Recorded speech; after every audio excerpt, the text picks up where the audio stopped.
اس کی وجہ سے زیادہ اضافہ ہو رہا ہے. تو اس لیے بڑا فوکس وہاں پر کام وزیر اعظم نے ہدایات دی ہوئی ہیں. اس میں فوڈ سیکیورٹی کی جو منسٹری کے لوگ ہیں وہ بھی ہیں, فائنانس منسٹری ہے اور تمام جو انڈسٹریز منسٹری ہے وہ سب اس کے اوپر کام کریں. لیکن رمضان کے لیے خاص طور پہ ایک بہت بڑے پیمانے کے اوپر جو سستے بازار کا سسٹم ہے, یوٹیلیٹی سٹور کارپوریشن کے لیے ایک بہت بڑا اربوں روپے کا پیکج سبسڈی کا جو 5 بنیادی اشیاء ہوتی ہیں ان کے لیے دیا جا رہا ہے. تو رمضان کے لیے یہ خصوصی تیاری تو کی جا رہی ہے اور اس کے اندر دسیوں اربوں روپے کی جو ہے وہ سبسڈائز سامان جو ہے وہ پرووائڈ کیا جائے گا. لیکن اس کے علاوہ عمومی طور پر اس شرح کو کم لانے کے لیے خاص طور پہ اشیاء خورد و نوش کی وہی وزیر اعظم کا اس وقت میرے خیال میں شاید سب سے بڑا آبجیکٹو ہے ہی وہی. ٹھیک ہے, ایک بریک لیں گے. بریک کے بعد جب واپس آئیں گے اور اہم سوالات بھی ہوں گے. اسد عمر صاحب ہمارے ساتھ موجود ہیں, ان سے مزید بات ہوگی ایشوز کے اوپر after this break. Welcome back. Asad Umar sahab, کابینہ میں رد و بدل کی خبریں آ رہی ہیں. جو کل ہم نے دیکھا ہے ندیم بابر صاحب کو, تو خیر ایک وہ انکوائری ہونی ہے, سارا پروسیس ہونا ہے. یہ کب تک متوقع ہے, کیبنٹ چینج کب تک ہو رہی ہے آپ کی؟ سر کیبنٹ کے چینجز جو ہیں وہ ایک آدمی کی صوابدید ہوتی ہے, وزیر اعظم کی, وہی فیصلہ کریں گے, یہ تو وہی بتا سکتے ہیں. چلیں ٹھیک. ندیم بابر صاحب کو کیوں ہٹایا ہے عہدے سے؟ جیسے ایکسپلین کیا تھا جی کہ ایک بہت بڑا بحران پیدا ہوا جون کے مہینے میں اور اس کی وجہ سے بہت نقصان ہوا, عوام کو مشکلات کا سامنا کرنا پڑا. اسی لیے وزیر اعظم نے پہلے وہ کمیٹی بنائی تھی, اس نے انکوائری کی. انکوائری کرنے کے بعد کمیٹی نہیں, ایف آئی اے سے نے انکوائری کی, اس کے بعد وہ کمیٹی بنائی گئی, ہم نے اپنی سفارشات پیش کر دی تھی. اس کے بعد وزیر اعظم کو کچھ مزید اس کے اندر معلومات درکار تھی, وہ انہوں نے لینے کے بعد یہ فیصلہ کر دیا. اور ایک سوال یہ تھا کہ جہاں اتنی بڑے پیمانے کے اوپر کوئی چیز ہوئی بھی ہو تو کیا لوگ یہ مان جائیں گے کہ یہ انکوائری جو ہے یہ ایک شفاف طریقے سے کی جا رہی ہے. اگر وہ لوگ جو اس وقت اہم عہدوں پر اور ڈیسیشن میکنگ کے عہدوں کے اوپر فائز تھے وہی وہاں پر ہوں گے, تو یہ پرانی آپ کو پتہ ہے تحریک انصاف کی پہلے سے یہ بھی پوزیشن رہی ہے اور وزیر اعظم بڑے کلیئر ہیں اس معاملے میں, تو اس لیے انہوں نے یہ فیصلہ کیا. لیکن جیسے میں نے کل بھی کہا تھا کہ کوئی ایسی اس رپورٹ کے اندر بھی ایسا کوئی الزام نہیں ہے, نہ ایس اے پی ایم کے اوپر نہ سیکٹری پیٹرولیم کے اوپر. سر یہ جب بات پچھلے گزشتہ سال یہ مسئلہ سامنے آیا تھا تو عمر ایوب صاحب نے کہا تھا کہ ہم نے یہ جو کارٹلز ہیں ہم نے ان کے اوپر ایکشن کیا ہے اور ہم ڈیلرز کو بھی, کمپنیز کو بھی جو ہے وہ جو ذمہ دار ہیں ان کے خلاف ایکشن کر رہے ہیں. اور پھر انہوں نے کہا ظاہر ہے وہ کچھ کورٹ چلے جاتے ہیں, ساری چیزیں ہوتی ہیں. تو یہ چیز اب جب منسٹریل کمیٹی اس نتیجے پہ پہنچی ہے کہ یہ معاملہ واقعی خراب ہوا تھا, آپ ڈیسیجن میکنگ کا ایشو تھا نا, صحیح ٹائم پر صحیح فیصلے نہیں کیے گئے جس کی وجہ سے یہ نتیجہ نکلا, تو کیا یہ تانے بانے اوپر تک جو سیکرٹری صاحب بھی ہٹائے گئے ہیں اور ایڈوائزر صاحب بھی گئے ان تک ذمہ داری پاس آن ہو رہی تھی جس وجہ سے یہ فیصلہ کیا گیا؟ نہیں, ایسا نہیں ہے بھائی دی کہ یہ فیصلے بر وقت نہیں کیے. اگر آپ وہ دیکھیں نا, یہی تو اصل بات ہے. اسی لیے تو ہمارے خیال میں کرمنل انویسٹیگیشن کی ضرورت ہے. جو میں بول رہا تھا کہ جو کام ہوا ہے اس کے اوپر لوگوں کے اوپر صرف ایک انتظامی کارروائی نہیں ہونی چاہیے, لوگوں کو ہتھکڑیاں لگنی چاہیے, ان کو جیل جانا چاہیے. بلیک مارکیٹنگ ہوئی ہے, ہورڈنگ کی گئی ہے. آپ پروڈکٹ سپلائی کے نمبر دیکھ لیں, جون 2020 میں جتنی سپلائی موجود تھی وہ نارمل جتنی ضرورت ہوتی ہے اس سے کہیں زیادہ موجود تھی. کوئی وجہ نہیں تھی شارٹیج ہونے کی, تو بالکل آرٹیفیشل شارٹیج کریٹ کرائی گئی ہے.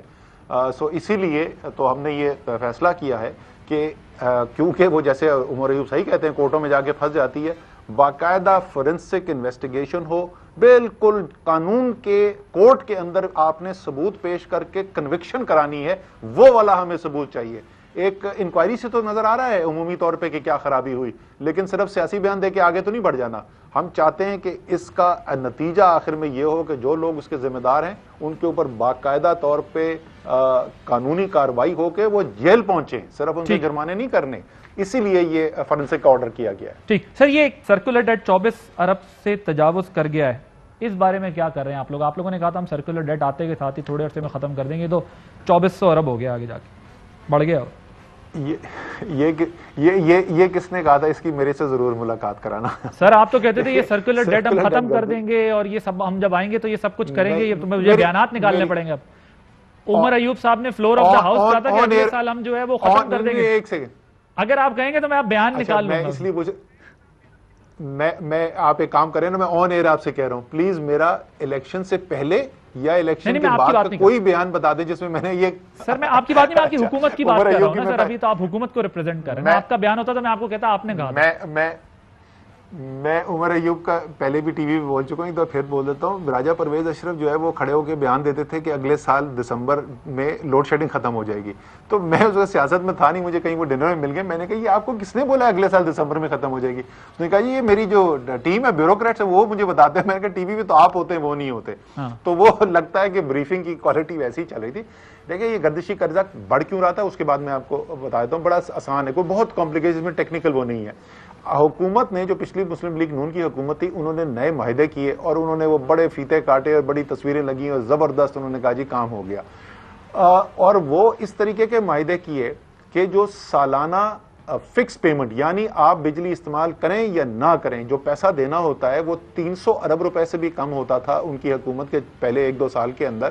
وہ 2023 میں بغیر تحریک انصاف کی حکومت کا ایک بھی معاہدہ کیے ہوئے سارے وہی پروجیکٹس جو مسلم لیگ نون کے کیے ہوئے ہیں وہ 1500 ارب روپے سے تجاوز کر جائے گا. یعنی سالانہ گردشی قرضے کے اندر 1200 ارب روپے کا ادھر اضافہ ہو رہا ہے, وہ پہاڑ چڑھ رہا ہے. اب اس سال کیا ہو رہا ہے؟ اس سال انشاءاللہ تعالی جو سالانہ گردشی قرضے میں اضافہ ہے وہ پچھلے مسلم لیگ نون کا جو آخری سال تھا جس کے اندر تقریباً 450 ارب روپے کا اضافہ ہوا تھا, یا اسی لیول پہ ہوگا یا اس سے کم ہوگا. یہ جو آپ نمبر بولتے ہیں نا کہ 2400 پہنچ گیا, وہ تو ظاہر ہے قرضہ جو ہے اس سال پچھلے سال سے زیادہ ہوتا ہے, لیکن جو موازنہ آپ کارکردگی کا کریں گے تو آپ یہ کہیں گے کہ 2017-18 جو آخری سال تھا مسلم لیگ نون کا, اس میں ایک سال میں 450 ارب کا اضافہ ہوا تھا. تو اسد عمر صاحب اب آپ بتائیں کہ آپ کے 2020-21 میں آپ کا تیسرا سال ہے, اس میں اس سے زیادہ بڑھ گیا یا کم ہو گیا؟ اور میں آپ کو کہہ رہا ہوں کہ یہ تقریباً اس کے باوجود کہ 300 ارب روپے سے زیادہ کا اضافہ اس وقت سے ہو چکا ہے فکس پیمنٹ کے اندر, لیکن گردشی قرضوں میں اضافہ یا تقریباً اتنا ہی ہوگا جتنا مسلم لیگ نون کے آخری سال میں تھا, یا اس سے کم ہوگا. اور اس کے لیے اقدامات جو کیے گئے ہیں اس پہ ہم تفصیل سے پہلے بات کر چکے ہیں. سر یہ ویسے اس پاور منسٹری میں یہ جو پہلے واٹر اینڈ پاور ہوتی تھی, اس میں کون ایسے لوگ ہیں جو سابق وزیر اعظم کو بھی کہتے تھے کہ یہ بجلی کا مسئلہ جو ہے وہ مہینوں میں حل ہو جائے گا, اور اب عمر ایوب صاحب کو بھی گائیڈ کر رہے ہیں کہ یہ سرکولر ڈیٹ ختم ہو جائے گا؟ یہ ٹیم وہی والی تو نہیں ہے کہیں جنہوں نے پچھلے وزیر اعظم کو لگا دیا تھا کہ آپ یہ مسئلہ حل کر دیں, یہ ہو جائے گا 6 مہینے میں بجلی کا مسئلہ حل کر دیں؟ اچھا, یہ جو ٹیم میں ہے, اگر آپ ان سے بیٹ رپورٹرز وغیرہ سے پوچھیں جو کور کرتے ہیں پاور منسٹری کو, تو بڑے پیمانے پہ تبدیلیاں کی گئی ہیں پچھلے 6-8 مہینے کے اندر, بہت تبدیلی آئی. ایک اور چیز جو ڈسکس کر لیں ہم, کیونکہ کراچی کو بھی آپ سمجھتے ہیں, کراچی جو بجلی کا بحران ہے وہاں بہت بڑا کھڑا ہو جاتا ہے. پہلی ایک تو یہ چیز ہم نے دیکھی ہے کہ اس میں آپ کی حکومت اس لحاظ سے قابل ستائش ہے کہ جو آپ نے بھی جو ہے کراچی کے ایشو کے اوپر آواز اٹھائی, بات کی اور جو کوششیں کی, اس میں ہم نے دیکھا ہے کہ کینپ سے 500 میگا واٹ اور ایک اور BQPS جو پلانٹ ہے اس سے آپ لوگ 450 میگا واٹ دے رہے ہیں اس دفعہ کے الیکٹرک کو, تاکہ NTDC کو, تاکہ یہ جو کراچی کے اندر الیکٹریسٹی کا مسئلہ ہے, لوڈ شیڈنگ کا مسئلہ ہے, وہ حل ہو. اور جو RLNG بیس پاور پلانٹس ہیں ان کو آپ نے فاسٹ ٹریک پہ کر دیا ہے, یہ تو قابل ستائش بات ہے. لیکن اس میں جو ایک ہمیں ایشو دکھ رہا ہے وہ یہ دکھ رہا ہے کہ جو کے الیکٹرک کے ایشوز ہیں پیبل اور ریسیویبلز کے, وہ ابھی تک حل ہوتے نہیں نظر آ رہے. اس کا کیا اسٹیٹس ہے؟ پہلے تو میں ذرا کوئکلی یہ بتا دوں کہ جو ہم نے پچھلے سال کہا تھا وہ اس کا کل بھی CCOE کے اندر اس کا ریویو کیا گیا, اور 450 میگا واٹ تو پورٹ کے الیکٹرک کا جو اپنا پاور پلانٹ ہے وہ انشاءاللہ تعالی مئی کے شروع تک آن لائن آ جائے گا. اور اسی طریقے سے 450 سے 600 میگا واٹ جو ہے وہ بجلی جو ہے وہ NTDC کے سسٹم سے زیادہ کیپیسٹی, جو ہم نے ان کا ٹرانسمیشن سسٹم اپ گریڈ کیا ہے جس سے کنیکٹ ہوتا ہے NTDC کا سسٹم کے الیکٹرک کے ساتھ, تو انشاءاللہ تعالی اس سال گرمیوں میں 900 سے 1000 میگا واٹ زیادہ بجلی سپلائی ہوگی. پچھلے سال جو ہے وہ گرمیوں کے اندر 2700-2800 میگا واٹ ہوتی تھی, تو آپ سمجھ لیں وہ 3700 سے 3800 میگا واٹ جو ہے وہ سپلائی ہوگی. کے الیکٹرک کا واقعی میں یہ مسئلہ جو ہے وہ اتنا پیچیدہ مسئلہ ہے, کیونکہ وہ شروع جو ہے نا وہ آج نہیں ہوا, اس حکومت کے آنے کے بعد سے نہیں, وہ 2005 سے چل رہا ہے. 3 حکومتیں آ کے چلی گئیں اور وہ یہ مسئلہ حل نہیں کر سکی.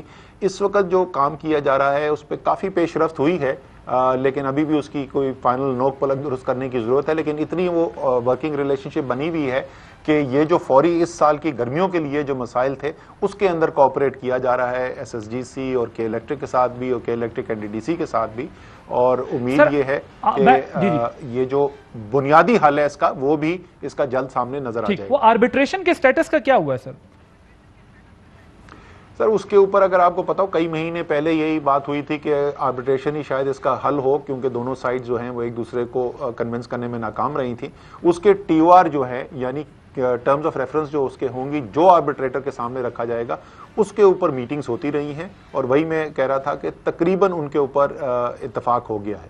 ان پہ تقریباً اتفاق ہو گیا. تو سر یہ جو special assistant to prime minister ہیں تابش غور صاحب, جو ماضی میں CEO بھی رہے ہیں کے الیکٹرک کے, انہیں کیوں تحفظات ہیں یا اختلاف ہے اس معاملے پر؟ کیا ان کو کس بات پر جو ہے وہ اس پر ناراضگی ہے انہوں نے؟ کیونکہ ہم نے یہ دیکھا پچھلے دنوں جو ہے وہ ایک سعودی آئے, الجمایہ غالباً ان کا نام تھا, سعودی گروپ کے, تو انہوں نے جو ہے پرائم منسٹر سے ملاقات کی, پریزیڈنٹ آف پاکستان سے ملاقات کی اور امپورٹنٹ میٹنگز کی. اور جو بات آپ کر رہے ہیں وہ یہی بات سامنے آئی خبروں میں کہ آربیٹریشن کا پروسیس کمپلیٹ اس لیے ہو رہا ہے تاکہ جلد از جلد کے الیکٹرک کے ایشو کو ریزالو کیا جائے, اور اس کو ریزالو کرنے کے بعد کراچی آئٹس کو جو لوڈ شیڈنگ کا صحیح بات ہے سالوں سے مسئلہ ہے اس مسئلے کو حل کیا جائے. پھر ایک دم یہ کیوں ناراض ہو گئے ہیں, یہ کیا مسئلہ ہے؟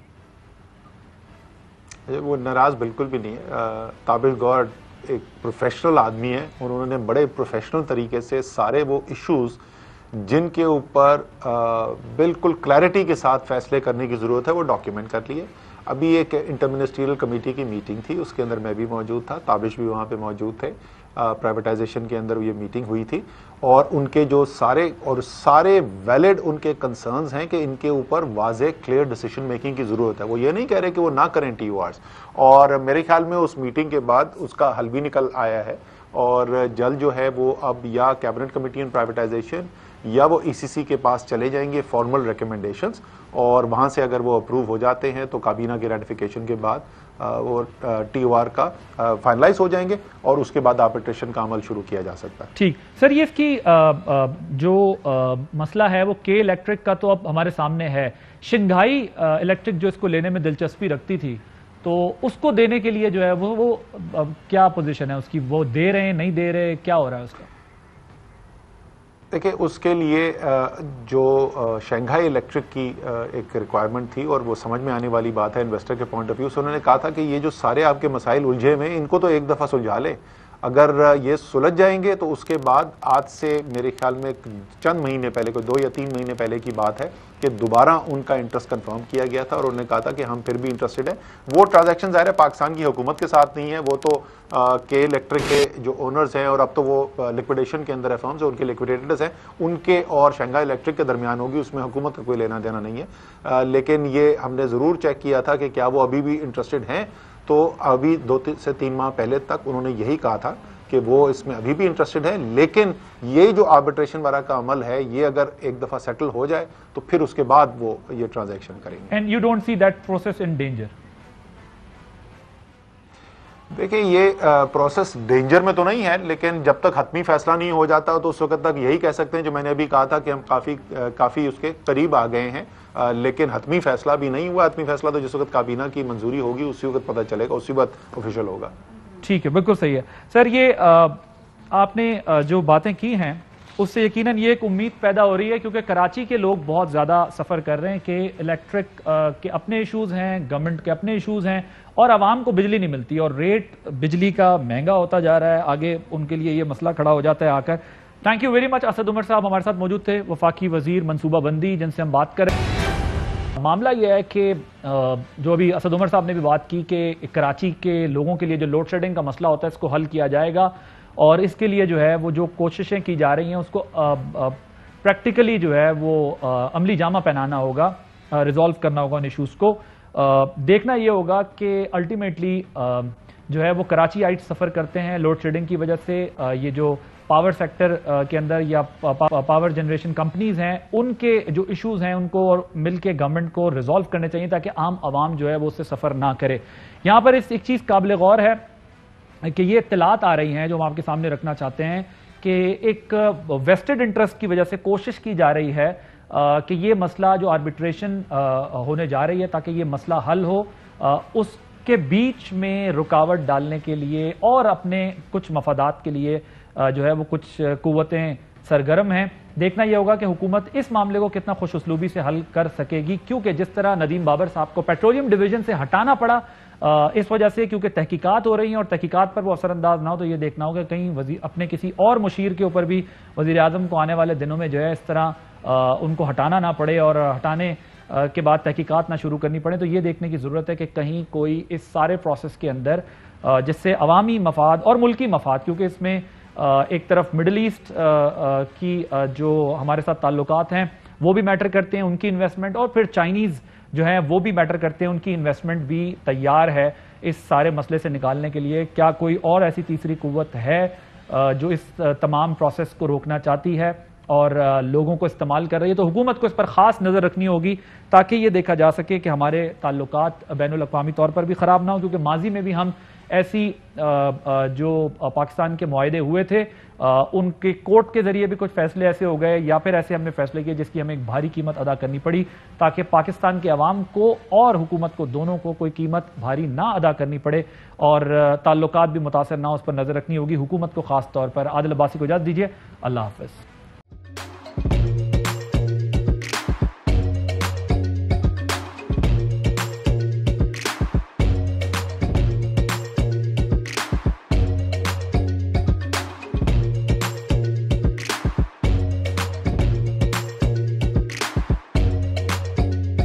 Instead of saving up for a new toy or a trip to Disney World, a 7-year-old بدلاً من توفير لعبة جديدة 来自阿拉巴马州的一名7岁女孩没有花